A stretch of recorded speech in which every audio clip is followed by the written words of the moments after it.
salaamaaleykum mbokk yi man la seen xarit précisé tey maa ngi ñëw fii ci centre pénitentiaire de formation industrielle bu nekk fii ci Cap Manuel représenté association Aforet ñëw seet si li nga xamante ne nii moom la détenu yi di def ci centre bi li nga xamante ne nii mooy ñi nga xam ne caabi féete na leen ginnaaw lu ñuy liggéey ci biir centre bii nii donc topp leen ma.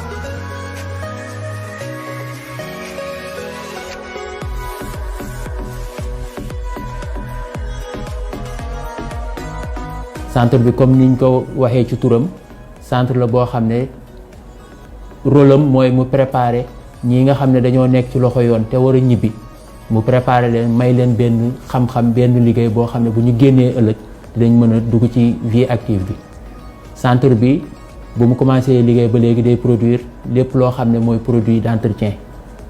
yu bi demee ni ki saabu détergent mooy yi ñu xam mooy savon liquide gel hydroalcoolique ak eau de javel. fii ñu ngi fi defar lépp li nga xamante ni ay produits d'entretien la muy savon dur détergent eau de javel lave-mains ak lave-vitre lépp li nga xamante ni prison yi dañ koy soxla dañ koy defar ci biir centre bi. di ñaan ñëpp nag Sénégal ñëpp a jàpp ci projet bi parce que réinsertion sociale lañ wax. te projet bi loolu moo ko tax a jóg pour détenu bi bu liggéeyee ba pare bu nekkee ci kaso mu bañ a yëg ni mi ngi ci kaso ñu jox ko chance ñu koy defal formation muy liggéey fii muy liggéeyee chaque mois ñu koy am lu ñuy def jox ñu koy jox dara di ko fay njabootam di fi mën a ñëw di jël comme genre dépense lay doon bu koy jox njabootam di ci gis boppam kon xam nga kooku yëgul ni mi ngi kaso donc même bu demee ba génn aussi am na possibilité ñu jëlaat ko muy liggéey centre bi. te bu demee aussi mën na créer boppam industrie d'or bu continuer vraiment bu doon loo xamante ne loolu la ñuy tuddee réinsertion sociale des détenus. ñoom ñooy gérer lépp li nga xamante ni liggéey la ñun au niveau de notre côté encadrement la ñuy gérer ak sécurité bi ak norme commerciale yëpp li ko dalee comme ni ngeen ko gisee ci laboratoire ba ñëw ci centre ba ñëw ci site de production bi lépp chaîne la. bu ñëwee fii la production en grande quantité bi di amee que ça soit muy détergent bi wala muy javel bi wala muy eau de javel wala muy javel bi wala muy savon dur bi lépp li nga xamante ni da ciy war ci commencé mélange ba ñuy am produit fini lépp ñoom ñoo koy liggéey ay détenus lañ ñoo xamante ni dañ leen a daan ba pare et ils présentent ñi nga xamante ni am nañu conduite bu baax au niveau de la prison du Cap Manuel. boo xoolee liggéey bi ci bari li ngeen fi gis lépp luy stock ñoom ñoo ko defar commencé ko ci sol ba ci étiquetage ba ni ñu koy defee ci carton ba soit fournisseur ni ñu koy ñëwee di jël lépp ñoom la fii. ñu ngi dalal waa association Aforet di leen gërëm bu baax ci seen teewaay fii di magnifier seen action yi ñuy def tout le temps pour di ñu jàppale ci suñu liggéey.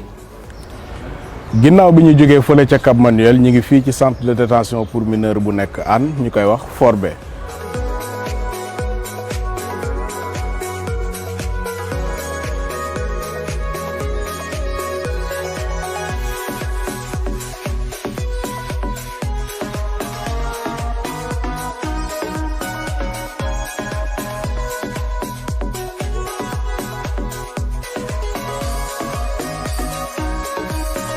donc tey jii nii kenn umpalewul ne fii nga xam ne mooy prison bu Forbé xale yi ñu ngi fi def liggéey bu am solo donc administration pénitentiaire également ñu ngi fi def liggéey bu am solo dans la formation des jeunes yi nga xam ne ñoo ngi nekk fii nii. donc tey bu ngeen gisee dem nañu visiter garage bi ñu visiter garage bi dem nañ ñu wan ñu fi nga xam ne mooy imprimerie bi fi nga xam ne moo nekk en construction. deuxièmement am na benn école comme ni ngeen ko gisee ci image yi boo xam ne mi ngi fii biir Forbé nekk en construction école boobu nag tey jii nii bés bu yembee mineurs yi nga xam ne ñoom ñoo nekk fii en détention dañuy nekk au même titre que les élèves de l'éducation nationale maanaam tey ministère de l'éducation la ñu nar a détaché ay enseignants ñi ñëw jàngal ci xale yi nga xam ne ñoo nekk ci biir kaso bi ñuy wax Forbé.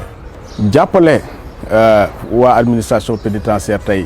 ci liggéey bii nii mooy jàppale détenus yi mooy jàppale xale yi nga xamante ne nii amoon nañ une formation jotoon nañoo jàng école waaye suñu borom daf leen natoo ñu ñëw fii tëdd ci kaso bi donc ñu ngi leen di ñaan képp koo xam ne nii bonne volonté nga à travers l'association Aforet action pour la formation et la réinsertion des détenus nga ñëw jàpp ci liggéey bi ñu eggali travaux yi 80% des travaux jot nañ koo réaliser ba pare donc ñu leen di ñaan ngeen jàpp ci liggéey bi ñu àggali ko dale rek peinture teg table bàyyi xale yi commencé mën a jàng fii ci biir kaso bi.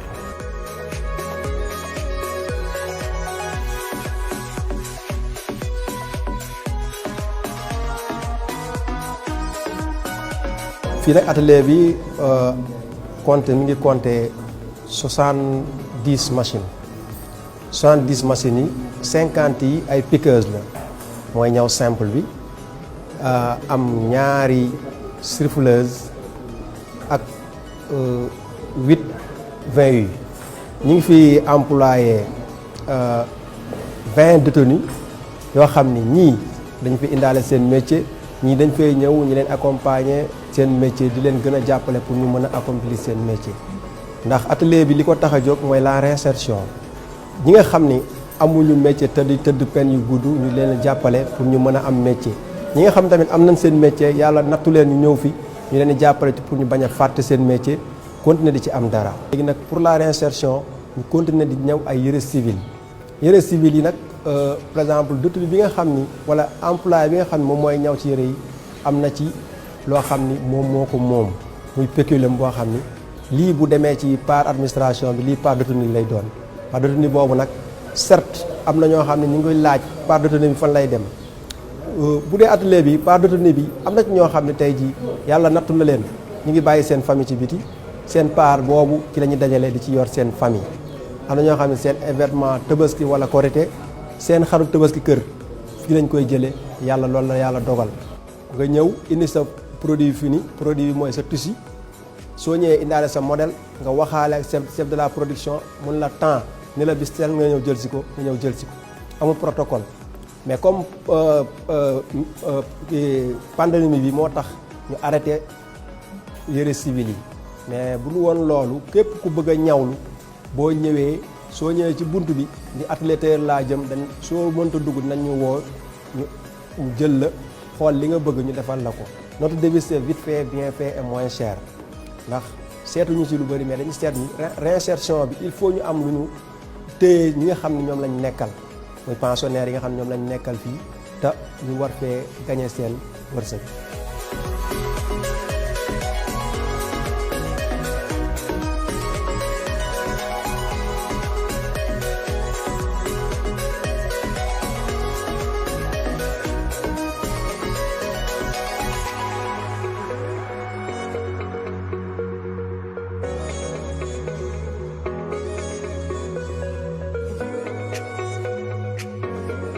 boulangerie bi ñu ngi ko samp ci anam yu bari bi ñu koy samp projet wu directeur administration pénitentiaire la projet wu administration pénitentiaire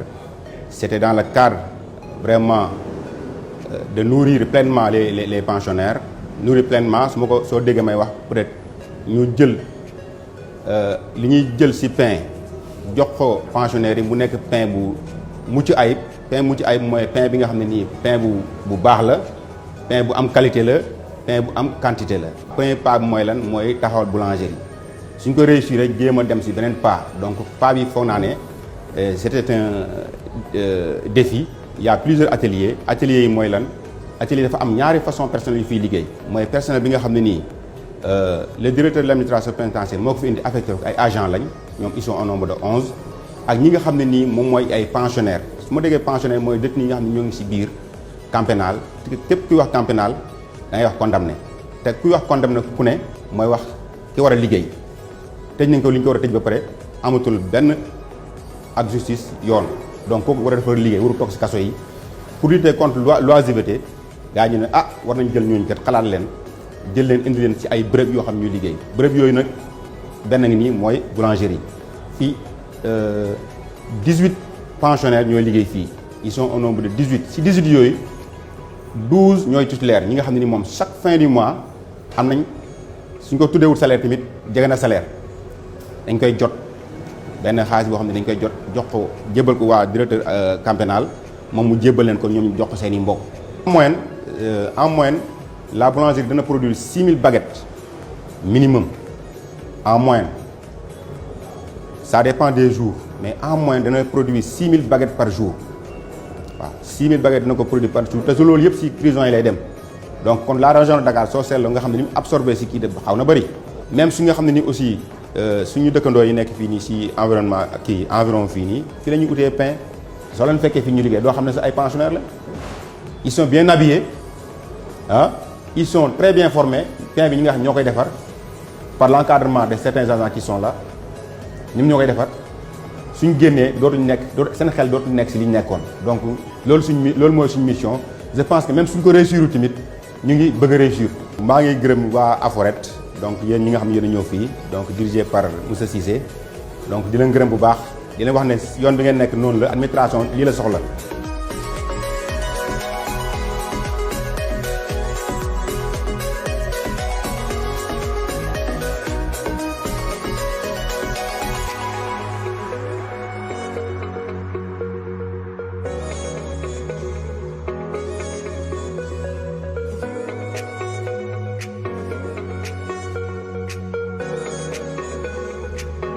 L'objet, quand un produit est vendu, la valeur est divisée en 3 parties. Il y a une partie qui est destinée à l'achat de la matière première pour renouvellement. Une partie au détenu qui a confectionné. L'autre partie, c'est pour la maintenance des ateliers. Vous avez vu, quand vous avez passé, vous avez vu beaucoup de machines là-bas. Donc, en cas de panne, nous serons obligés de puiser sur les fonds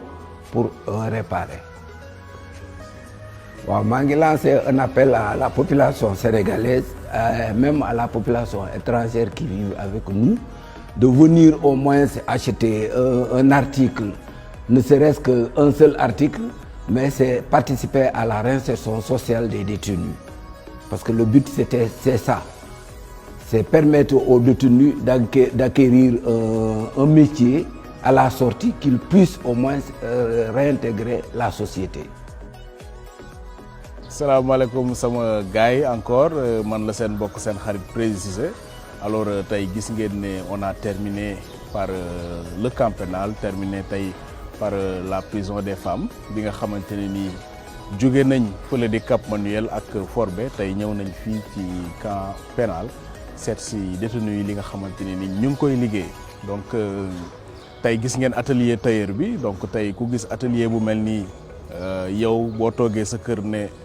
lii am na ca kaso ba da nga naan mënul nekk fii ci camp pénal liggéey am na fi lu ci mel ni couture tey dugg nañ ci tailleur yi ngeen gis li nga xamante ni ñu ngi koy liggéey ay blouson dañuy am ay milliers et des milliers des centaines de milliers de commandes ñu koy liggéey fii nii mu nekk loo xamante ne ni c'est une chose à vulgariser te administration pénitentiaire jar nañoo delloo njukkal ci wàllu woowu donc bu ñu jógee tey ci couture bi Aforet yóbbu na leen fi nga xamante ne nii moom mooy atelier menuiserie bi ngeen gis menuisier yi li nga xamante ne nii ñi ngi nekk di ko liggéey amul lenn loo xamante ne nii menuisier yi ëppale na leen ko ci biti donc atelier menuiserie bi nekk fii nii c'est un atelier de haut niveau vraiment mu nekk loo xamante ne ñu ngi ciy féliciter administration pénitentiaire ñu ñëwaat ci nga xam ne mooy atelier sérigraphie bi ñi def infographie dem nañ fi nga xamante ne ni moom mooy la galerie de la réinsertion maanaam détenu yi tey bu ñu la wanee tableau yi ñuy defar da nga naan lii c'est les grands sculpteurs ñoom ñoo koy defar donc mu nekk loo xamante ne ni c'est une chose à encourager mu nekk it benn mbir moo xamante ne ni képp ku bëgg tableau képp ku bëgg décoration ci sa biir kër war nga ñëw fii ci galerie de la réinsertion ñu jaay la ay tableau parce que boo jëndee ne serait-ce benn tableau sax di nga jàppale benn détenu mu am lu mu def ci poosam weer wu dee mu yónnee ay kër waajuram donc bu ñu jógee foofu jàll nañ également fi nga xam ne moom la ñuy wax la boulangerie de la réinsertion mu nekk benn boulangerie boo xamante ne ni en moyenne dafay produire plus de 6000 baguettes donc mu nekk loo xamante ne ni lu intéressant la donc détenus yi ñi ngi nekk fii ñi ngi liggéey waaye dañ leen war a gën a jàppale liggéey bi am na administration pénitentiaire mi ngi liggéey mi ngi góorgóorlu waaye pour le financement des activités ak li nga xamante ne nii moom la ñuy wax les activités nouvelles képp koo xamante ne nii lambda nga képp koo xam ne entreprise nga rek war nga ñëw dugal ci sa loxo. donc di ci remercier ñëpp ñi nga xamante ne nii jàpp nañ ci parce que tourner ci biir kaso daanaka booy xool mosu leen koo gis donc ñuy sant di gërëm administration pénitentiaire bi di gërëm ñëpp ki nga xamante ne ni moom moo nekk ci kaw di gërëm inspecteur bi ba ñi nga xamante ne ni ñoom ñoo nekk ci suuf garde pénitentiaire yi yombalal ñu liggéey bi parce que bu ngeen di xool image yi nga xam ne moom la ñu jël ci reportage bi yëpp ce sont des images yoo xamante ne nii ça se passe dans la prison donc tey c'était AFORET Action pour la formation et la réinsertion des détenus seet si woon suñu mbokk détenus yi saafonte ak ñoom xool li ñuy def vulgariser ko public bi gis ko association AFORET lëkkaloo ak ñi nga xamante ne nii ñoom ñooy ses partenaires pour gën a améliorer les conditions de détention di leen sant di leen gërëm di leen jox dig daje ci yeneen yi kaso